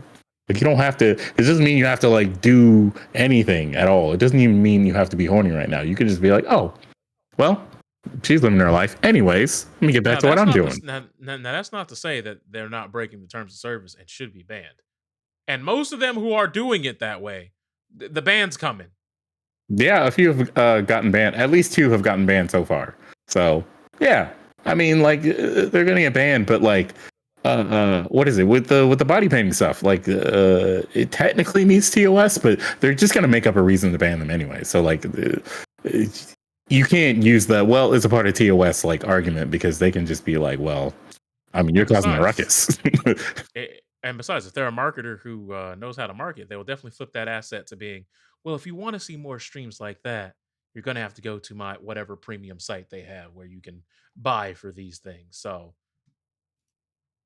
subscribers only. Like we Yeah, know what this is in the terms of the long scheme, the long con, but at the end of the day, if Twitch is allowing it, of course people are going to abuse it. How do I know that? Look at every quote unquote, and I hate this quote, but Twitch meta that has ever existed. If it's something that they can do, they will. yeah, Hell, there was a whole meta where people were just watching Disney movies because Twitch wasn't doing anything about it. And a yeah. lot of those people are moving to Kick and doing the same thing. So, hey man, if you want to watch Ratatouille, I got a streamer for you. You know what you have to do to get banned on Kick? You have to either be a pedophile or call for genocide. Those are the only two reasons I've seen people get banned from Kick so far. And it was That's fair. John Zerka, who, yeah, you don't even need to start like looking up, talking about all his like infractions on different platforms and whatnot, and fucking Action Man, who I think also is like in that camp of like, yeah, we got banned from Twitch because we're shitheads, you know, so now we're just gonna be shitheads here, like camp, the like your Ice Poseidons and whatnot, you know. I went to Kick, and at the first stream I saw was somebody named Jen Fox playing slots and casino, and it looks like a weird mobile phone panda slot machine game. And there's 11,000 people in here, and their title literally just says "steak!" Exclamation point OnlyFans exclamation point steak. You know what time it Santa is. emoji, Christmas tree emoji. You know what time it is over there. Oh, I know. I see it. I'm gonna go to the next popular streamer. Somebody named Systems. What Systems got going on? Oh, this man's literally just playing Wheel of Fortune. Like what on the web? Like there's some dude on the webcam with a fancy shirt, and then he's just like, "Yeah, man, I'm playing virtual Wheel of Fortune, where there's like an actual dude, and you call into the show. This is okay. It definitely looks like one of those Russian site. Oh, never mind. Then it cut to a mobile game where you got to spend $5,000. Okay, Well, there you go. that microtransaction is going crazy. Vitaly, the prank YouTuber from Yep. like 2008. Is that a camera going up somebody's rectum, or are they? What is that? Do you want to trying to know? build a PC? I don't. I closed the tab. Come I on, don't know what's man. happening over How there. you not talk about the number one streamer on Kick right now, Aiden Ross? Yes. Because it's the same thing every time. I'm tired. I wanted new experiences. Not this. That's tough. Look, 18 plus got added to Twitch for a reason. And that's so that they can be absolved of any sort of responsibility for what's to come when they go out of their way to see, like, to allow a lot of the 18 plus shit that happens on there. Why? Because it's still within TOS. I mean, they have a hot tub section. Body painting is a thing that can happen. It's allowed as long as you cover yourself in the proper ways. You know. Remember, naked yoga on YouTube. like there are ways around it, and so they're just like, look, the kids are not supposed to be here, so we'll just make sure the kids don't come here. And facts. That's the most that they can do at this point. Amaranth is on here watching some. She's watching the fucking Adam 22 thing, which resolved all. By the way, which after like seeing who was there, there was another thing. Adam 22 did like a reality show of like Who Wants to Fuck My Wife. Well, one of the contestants is getting locked up, ain't he? No, you talking about Crit Mac? Yeah. No, he just got out. That man was arrested on gun charges 3 days ago. Oh, you telling me he's back? He back out? He's back in again? He just got out like a couple of weeks ago. Nah. December 11th, that man got locked. God damn. He currently has a pre-trial custody, and his hearing was supposed to be today. Oh. I was going through Twitter, and someone had a change.org, and I was just like, change.org? Free Crip Mac. And I was like, why does that name sound familiar? And I was like, oh, yeah, he back. I don't know if any of the other dudes there are like actual like male porn stars, but the guy that won is like the only like known male porn star there, Lil D. Like it was just like, yeah. Who else do you think was gonna win this? You thought Crit Mac was gonna fuck this dude's wife? Her? Apparently, he's reportedly facing up to 15 years. God damn, that's crazy. Life comes at you fast, my friends.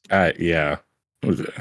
Anyways, I saw a clip of the actual like ending of the show, and it was literally like, well, Lil D, you win. Well, let's get to it right now. And then they went up like literally, since they're doing it, I guess in his house or whatever. They literally just like went upstairs. It's just a fucking pan of them like walking off the set to go upstairs to go bang.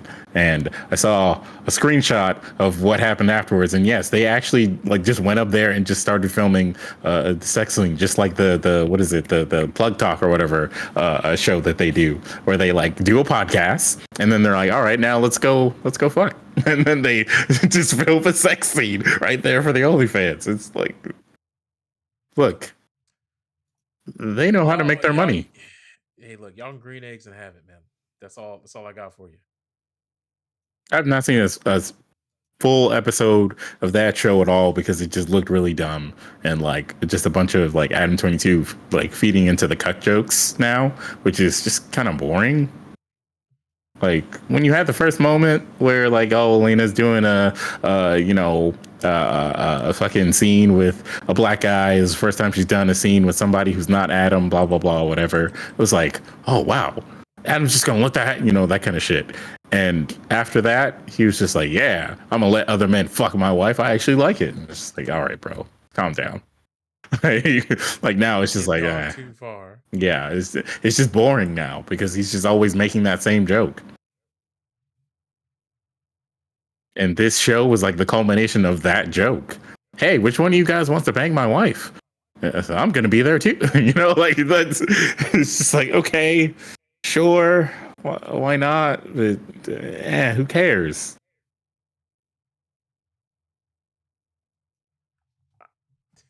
I don't even really know what to say at that point. I mean, like, if he's fine with it, then I don't give a fuck. Like you and your wife are porn stars. You bang other women. She might bang another dude every once in a while. Like, I don't care.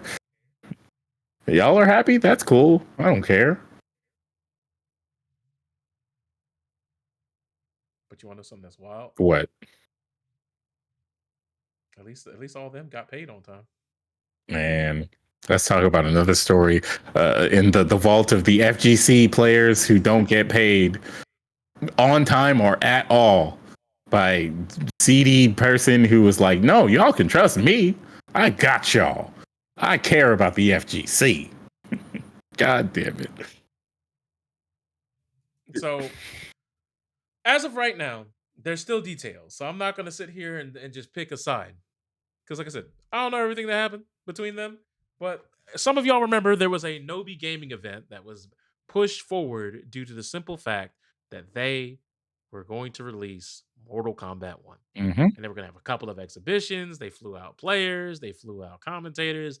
They even flew out the dude who does like the weird button check videos. Oh, I think yeah. he still does those. Ernesto Lopez. Yeah, they did get him there. So they flew out other music artists. Obviously, Waka Flocka versus Sonic Fox was the main event. They were going to run a 1st to 10. I don't know why anybody would care to see it. Of course, it goes exactly how you think. Sonic Fox washes the guy 10-0. The 10th game, he plays blindfolded and still beats the guy. And then it gets to a point to where they sign off, everything looks fine, and everything's good with that. 2.5 months later, Sonic Fox is now saying that they weren't paid everything they were owed.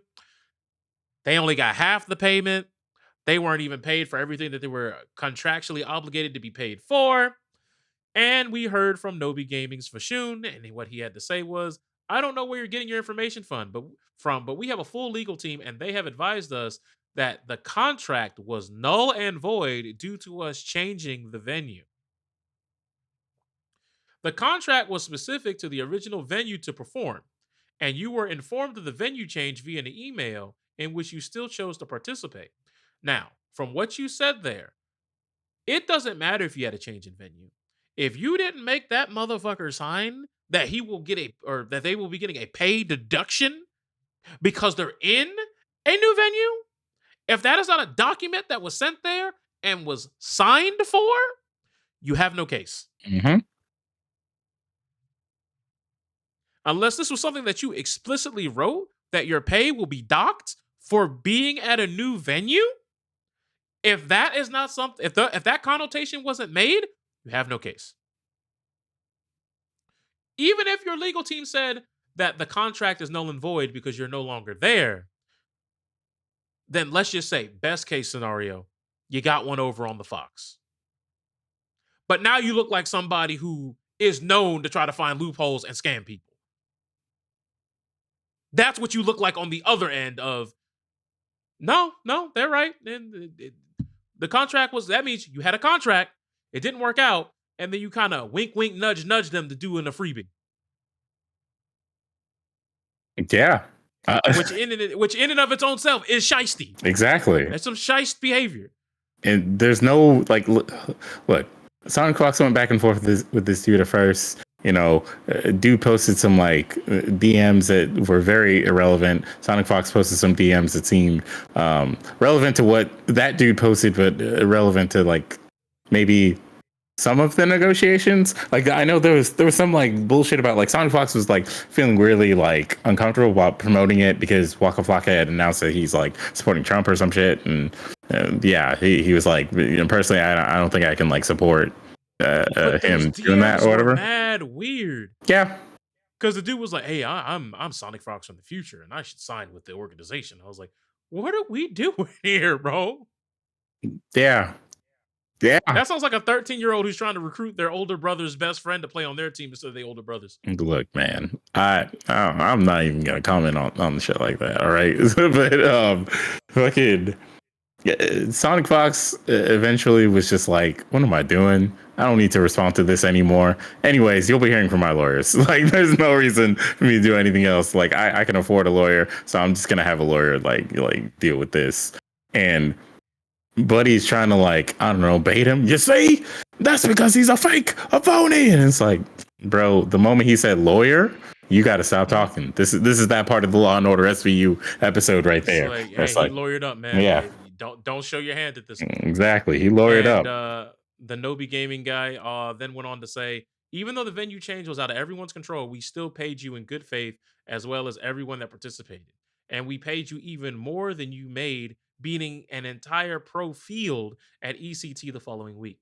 What ECT had going on has nothing to do with what you promised the person. Yep. I mean, it's a good point. Like ECT did pay less, but you But that ain't got promised nothing this. to do.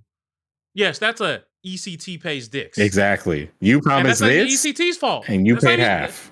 that is NRS and Warner Brothers Discovery as an entity not being able to get on the same page with the esports part of this and having a proper prize pool, much less announcing the tournament dates and what the Pro Tour locations and events will be like 10 days before the events were supposed to happen. That is all an NRS Warner Brothers Discovery problem. That has nothing to do with your event. That's like if I ran a convention, right? A convention that sucked dick. Like let's just say it was ass. It was just it was a 2-pack of ass and like B plus con sucked. I don't get to go to all my patrons and say none of you deserve a refund or any sympathies because folks, I don't know if you guys remember this, but Firefest wasn't too long ago, y'all, Mm-hmm. and it wasn't that. So therefore, I'm good, baby. You don't get to do that. I don't get to sit up here and say, "Hey, you remember what happened at Travis Scott's Travis Scott's Astro World, right? Y'all didn't have heart attacks and get trampled, right? So y'all can't be mad at me. Yeah. You don't get to do that whatsoever." And he then follows that up by saying, "And all you had to do was beat a non-pro gamer, which was so easy for you that you even did it blindfolded. So you should be happy that you got anything." And it's like, that is insane. It was your idea, sir. Sir, you're downplaying Walker now. Now he might beat you up. Like, sir, you asked. That was the point. You got your man to like, incite some drama, some beef, and then you were like, yeah, let's make an event out of it. Sonic Fox, I'll pay you to, like do this little event, promote the event, blah blah blah. And it's like, so you just forgot the point. Like, come on, man. Like, how you gonna walk up and be like, "Hey, bro, hit me," and then he hits you, and then immediately be like, "Yo, when the cops come and take you to jail, it's because you hit me." It's like, Look, all I'm gonna say is I'm going to link you a tweet, and I just want you to look at the tweet. We're not going to discuss the tweet because the tweet's not important. Because it's not important to. But the person who made the tweet is exactly who you think it is in the situation, and you got to admit when you read that, that's kind of funny. And you got to admit that's kind of funny. Hey, no, but there's a better tweet here. I don't care what your political preference is. Let's make history. Politics is like religion to me. Wait, what? Everyone trying to convince the other that their way is the best way. Whatever brings people together of all nations, ethnicities, beliefs, and traditions with love is the best way. I don't like division. Globe emoji, 100 emoji. Oh. Look, I'm gonna tell you right now. Anybody who uses excessive use of the 100 emoji in like their day-to-day life, I don't trust them. Exactly. And this isn't anything. Anytime, like you use it a couple times, fine. But if this is like just a part of your repertoire, it's just something that's in your vernacular all the time. Yeah, dog, I'm good. I'm good. Like anybody that tries to do that centrist, like, the politics and religion and stuff like that shit don't matter to me, bro. As long as we can get together and have a good time or whatever, forget all that other shit. That's what really matters. And it's like, nah, some niggas have real problems out there. like there's real beef happening. What are you talking about? Because it's also weird, right? Because Sonic Fox had made a statement about why they didn't want to be with Evil Geniuses anymore, the organization. And they were getting paid roughly 15K a month. And one of their main concerns was they had him do content on TikTok, but he hated doing the TikTok content, and the salary that they had as a competitor and content creator was $15K a month plus health benefits. Which many people would probably murder their entire family and clan on some Hanzo Hasashi Sub-Zero type shit Mhm. in order to get that. That's like what 108 was 150 a year. Mm-hmm.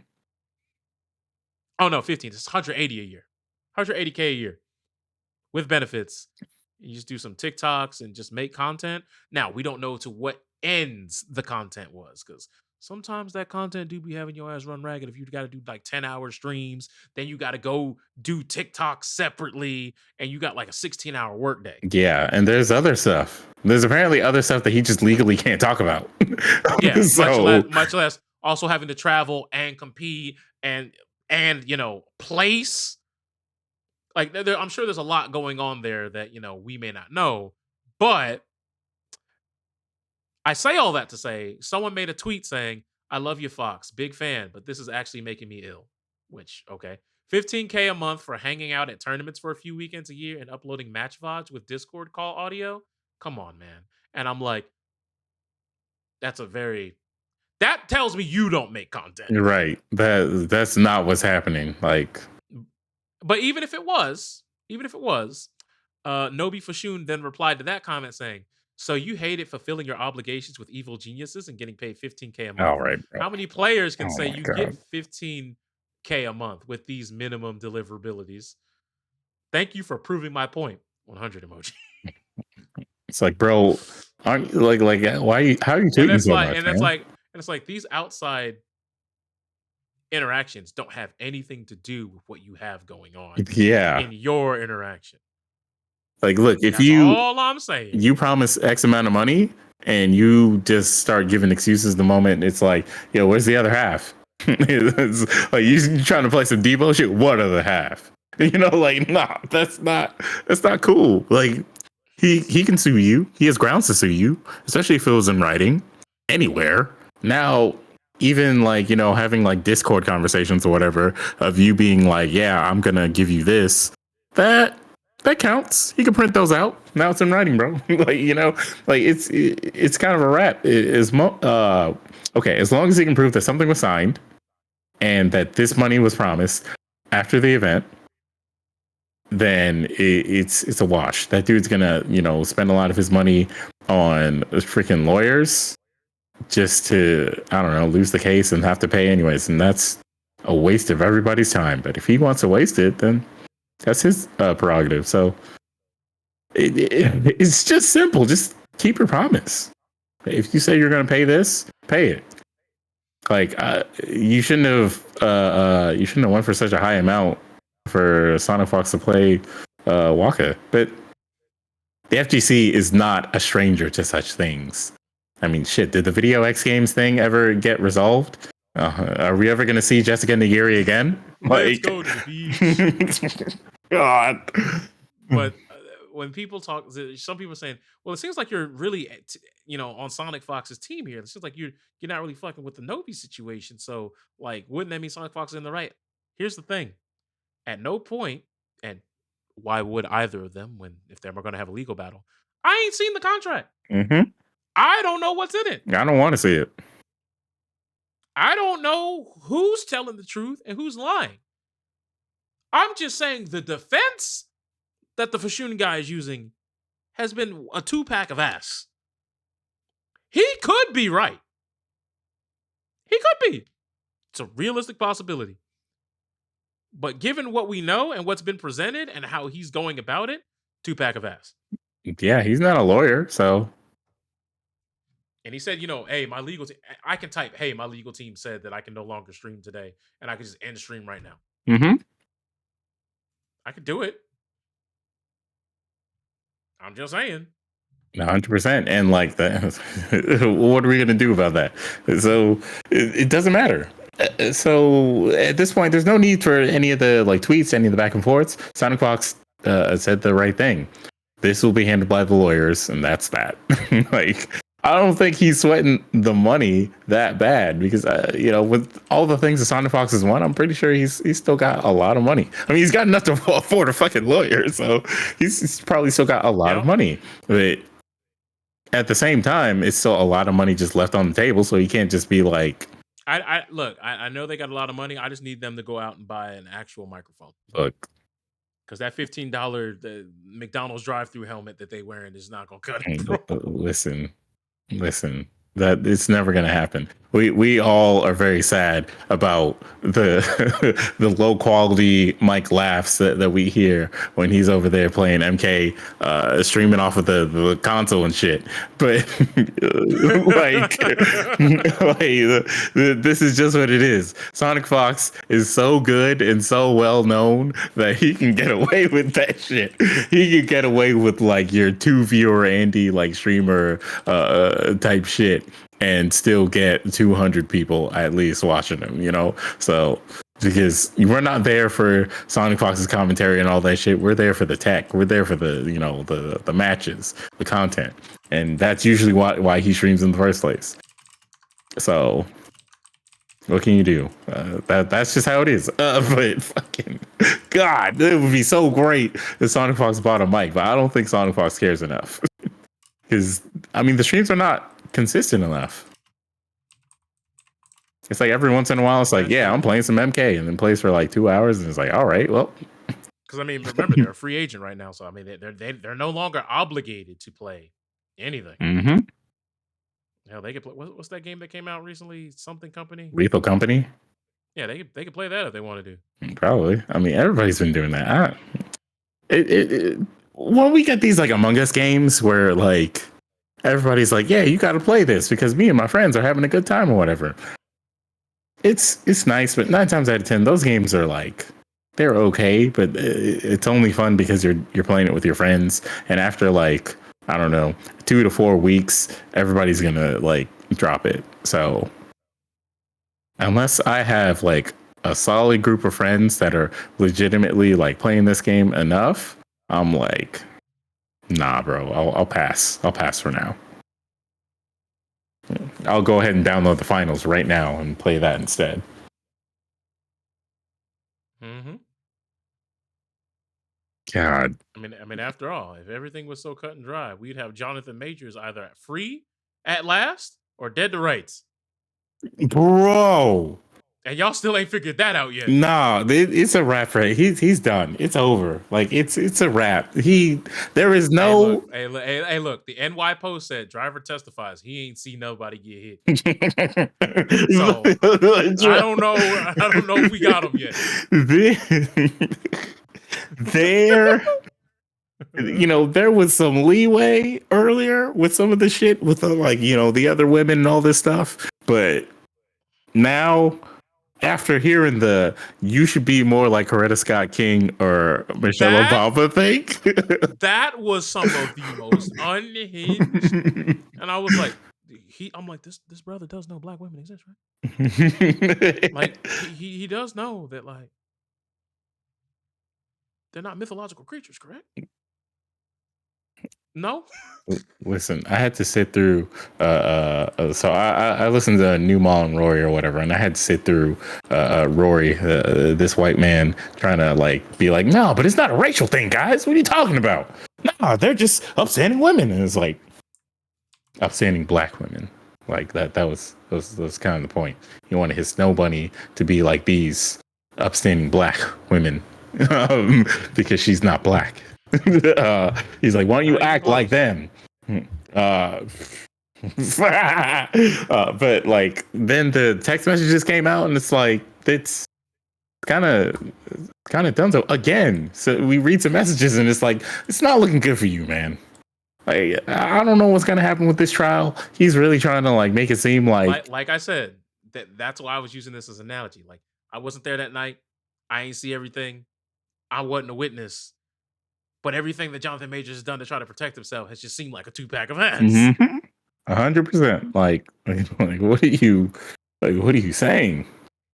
Also, I don't know how you get that anywhere near a microphone in any way, shape, or form, but to say that phrase to anybody, to anyone, to act like someone else. You know, just insane. I've seen enough Jonathan Majors like products to like be able to hear it in my head, to like hear him saying it and stuff, and it just sounds funny. Like it's one of those things where I wish there was a video instead, or like some audio or something. But like, it's one of those things where it's like you could, it's like he most likely said that shit. It's just he shouldn't have. He shouldn't have. Like, there's just no situation where that makes sense. It doesn't matter if you're like the black man dating the white woman, and you want her to act a little, a little more, whatever, like she's got some melanin in her skin or something like that, but with sophistication. None of that shit. You can't do it. You're never gonna get away with that, because unless you marry her and she's with you forever, even then, actually, but like, there's gonna be a point of tension, and she's gonna bring that shit up, and you're gonna look stupid. Like, there's nobody who's gonna try and defend some shit like that. Oh, I mean, Coretta Scott King and Michelle Obama are very great women, so he just wanted her to be a great woman. And it's like, nah, man, that's not working out. Like, it's not working out. It's not looking good for him. But also, him parading like Megan Good around is, I don't. It's just like she's gonna she hears all this in court, and it's like, what is she getting out of this now? Because like you've heard that the man that you're with is like, why don't you act like Michelle Obama to his white girlfriend? That's a like, red is flag. that not insane? That's a red flag, because that white woman is never gonna be like Michelle Obama or Coretta Scott King. And here's the thing: it's like, hey, yo, Mr. Majors, do you know either of those women personally? For you to say that, I mean, he might. Celebrities, I know they got some presidential access. Maybe. I mean, see The Rock over here looking like he about to run for president. He will not win if he does it anyways. But look, I don't want to see that man in a debate running off catchphrases. All right, I do not need to hear that man rattling off. Me and either. I'm gonna lay the smack down on Donald Trump's candy. I don't need that. please keep me far away from that timeline. Thank you. Exactly. But otherwise, we're gonna end up in, what was that? I think I want to say it was a YouTube series called Video Game High School. That was that. Yeah, that was it. That was the name. They had like I think they had Tony Hawk president, or was it The Rock? It was one of them two. Mm-hmm. I mean, I know they had Epic Mealtime guy, but no, they had where somebody was running for president, and I don't remember if it was Tony Hawk or The Rock, or if it was Tony Hawk running against The Rock. I think it was Tony Hawk. But it was like one of those things where they mentioned it in name and never showed the people, because obviously they couldn't get that kind of money. But not yet, dear viewer. But anyways, I think that's going to be about it. We're coming up on the 2-hour mark. But yeah, I'm glad you all had fun. We'll be doing this more often. Last week's episode is still in limbo. Apparently YouTube just didn't like it. They were very vague on what the violation was. I might find out that it was like, oh, it's somehow because we talk about Pokemon's cookies for like 15 minutes. But plenty of people did that, so I don't know why that would be it. Yeah. So we're in the midst of troubleshooting that. But hopefully this episode can come out in a timely manner. Because boy, am I tired. Anyways, we'll see you guys next time. And till then, take care.